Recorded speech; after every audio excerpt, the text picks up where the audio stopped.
اعوذ باللہ من الشیطان الرجیم بسم اللہ الرحمن الرحیم۔ حضرت نوح علیہ السلام۔ حضرت نوح علیہ السلام کا تذکرہ قرآن مجید میں 42 جگہ آیا ہے۔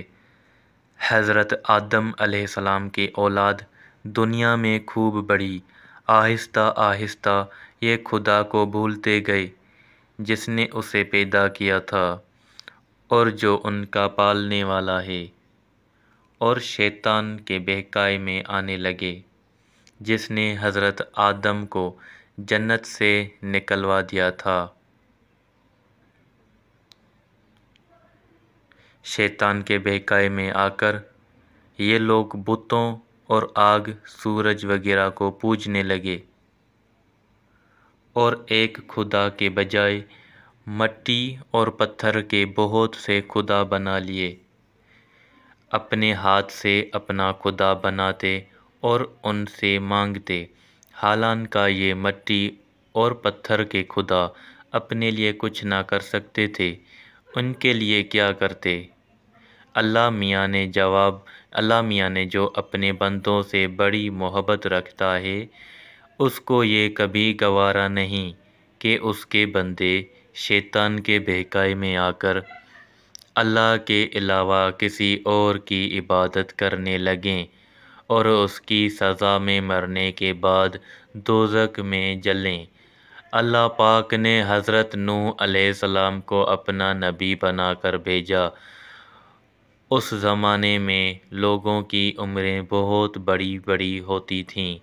حضرت نوح علیہ السلام 950 سال تک اپنی قوم میں وعظ کرتے رہے کہ اے لوگوں، صرف ایک اللہ کی عبادت کرو اور میرا کہنا مانو، وہ تمہارے گناہ بخش دے گا۔ لیکن لوگوں نے حضرت نوح علیہ السلام کی باتوں کو نہ مانا اور اپنے کانوں میں انگلیاں دے لیں اور کپڑے اوڑھ لیے تاکہ حضرت نوح علیہ السلام کی آواز کانوں تک نہ پہنچے۔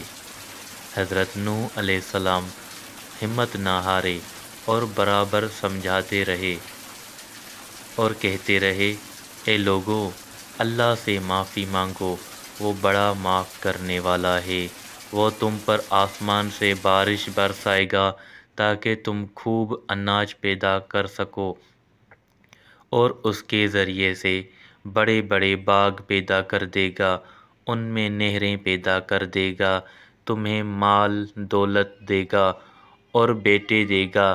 تمہیں کیا ہو گیا ہے کہ تم خدا کو نہیں مانتے، حالانکہ اس نے آسمان بنائے، چاند اور سورج بنائے، اس نے تم کو مٹی سے پیدا کیا اور پھر اس مٹی میں ایک دن تم مل جاؤ گے اور پھر قیامت کے دن اس مٹی سے تم کو دوبارہ زندہ کر دے گا۔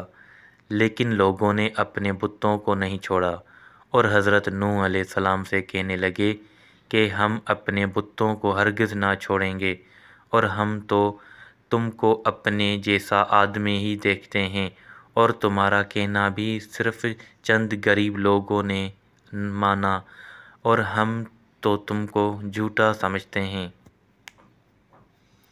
تو ان لوگوں نے حضرت نوح علیہ السلام کو ایسا ہی کہا کہ تمہارا کہنا صرف چند غریب لوگوں نے مانا ہے، ہم تم کو جھوٹا سمجھتے ہیں۔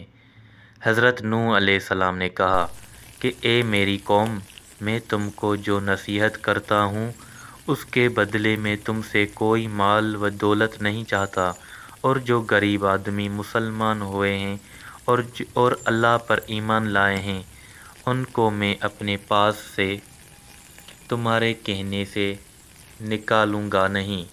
اگر میں ان کو اپنے پاس سے نکال دوں تو خدا کے عذاب سے مجھے کون بچائے گا؟ اگر میں ایسا کروں گا تو بہت ناانصاف ہو جاؤں گا۔ ان کی قوم کے لوگوں نے کہا، اے نوح علیہ السلام، تم نے ہم سے جھگڑا بہت کر لیا، اگر تم سچے ہو تو جس عذاب سے تم ہم کو ڈراتے ہو وہ لے آؤ۔ حضرت نوح علیہ السلام نے کہا کہ جب اللہ پاک چاہیں گے عذاب لے آئیں گے۔ اللہ تعالیٰ نے حضرت نوح علیہ السلام کو وحی کے ذریعے سے حکم بھیجا کہ تمہاری قوم میں جو لوگ ایمان لا چکے ہیں ان کے علاوہ اور کوئی ایمان نہیں لائے گا، تم غم نہ کرو، ایک کشتی بناؤ۔ حضرت نوح علیہ السلام نے خدا کے حکم کے مطابق کشتی بنائی، تو انہوں نے کشتی بنانی شروع کی۔ تو جب ان کی قوم کے سردار ان کے پاس سے گزرتے تو ان کو کشتی بناتے ہوئے دیکھتے تو ان کا مذاق اڑاتے۔ حضرت نوح علیہ السلام ان کے مذاق کے جواب میں کہتے کہ آج مذاق کر لو، کل جب تمہارے اوپر عذاب آئے گا تو اس وقت ہم تمہارا مذاق اڑائیں گے۔ آخر اللہ تعالیٰ کا عذاب اس کے وعدے کے مطابق آیا، زمین سے پانی نکلنا شروع ہوا اور آسمان سے بارش آنی شروع ہوئی۔ اللہ تعالیٰ نے حضرت نوح علیہ السلام کو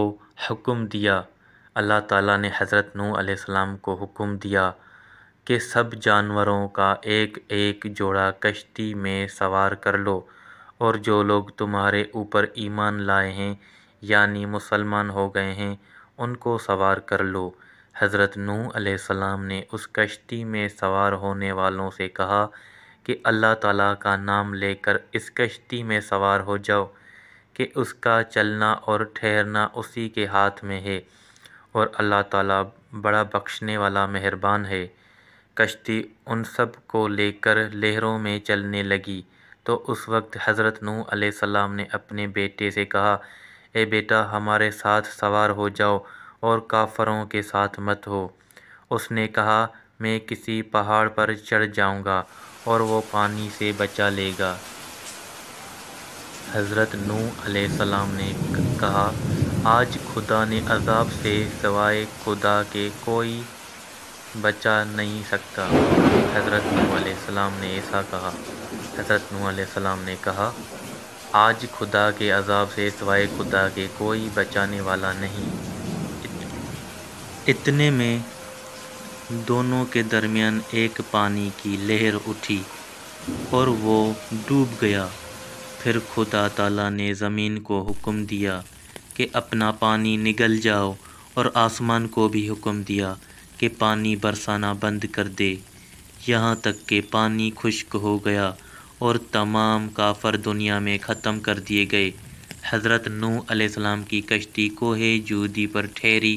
حضرت نوح علیہ السلام نے اپنے پروردگار سے عرض کیا، اے میرے رب، میرا بیٹا بھی میرے گھر والوں میں سے ہے اور آپ کا وعدہ سچا ہے۔ یعنی حضرت نوح علیہ السلام کا مطلب تھا کہ اے اللہ تعالیٰ، آپ نے وعدہ فرمایا تھا کہ تیرے گھر والوں کو اس طوفان سے بچا لوں گا، پھر میرا بیٹا کیوں ڈوبا؟ تو خداوند تعالیٰ نے فرمایا کہ اے نوح، تیرے بیٹا تیرے گھر والوں میں سے نہیں تھا، کیونکہ اس کے عمل اچھے نہیں تھے۔ میں تجھ کو نصیحت کرتا ہوں کہ ایسی بات نہ کر جو تیرے علم میں نہیں، اس لیے کہ کنعان اللہ کے علم ازلی میں کافر تھا، اور یہ بات نوح علیہ السلام کے علم میں نہ تھی۔ حضرت نوح علیہ السلام نے اللہ پاک سے توبہ کی اور اپنے کہنے کی معافی چاہی۔ اللہ پاک نے ان کو معاف کر دیا اور حکم دیا کہ اے نوح، ہماری طرف سے سلامتی اور برکتوں کے ساتھ اتر۔ اس کے بعد حضرت نوح علیہ السلام کی امت سے دنیا بسی اور آہستہ آہستہ کے بال بچے آباد ہوتے گئے۔ یہ سب لوگ خدا تعالیٰ کی اطاعت کرتے رہے۔ زمانہ گزرتا گیا اور آہستہ آہستہ شیطان نے پھر بہکانا شروع کیا، تو یہ لوگ خداوند تعالیٰ کو بھولنے لگے۔ حضرت نوح علیہ السلام جو اللہ تعالیٰ کے اتنے بڑے پیغمبر تھے، اپنے بیٹے کو اس کے برے کاموں کی وجہ سے اللہ تعالیٰ کے عذاب سے نہ بچا سکے۔ اس طرح اگر ہمارے ماں باپ اللہ کے کتنے ہی ولی کیوں نہ ہوں، اگر ہمارے عمل اچھے نہ ہوں تو وہ ہم کو اللہ کے عذاب سے نہ بچا سکیں گے۔ ہم کو اپنے بزرگوں کے نیک عمل کا سہارا نہیں لینا چاہیے، بلکہ اللہ اور اس کے رسول صلی اللہ علیہ وآلہ وسلم کے بتائے ہوئے کاموں پر عمل کر کے نیک بننا چاہیے۔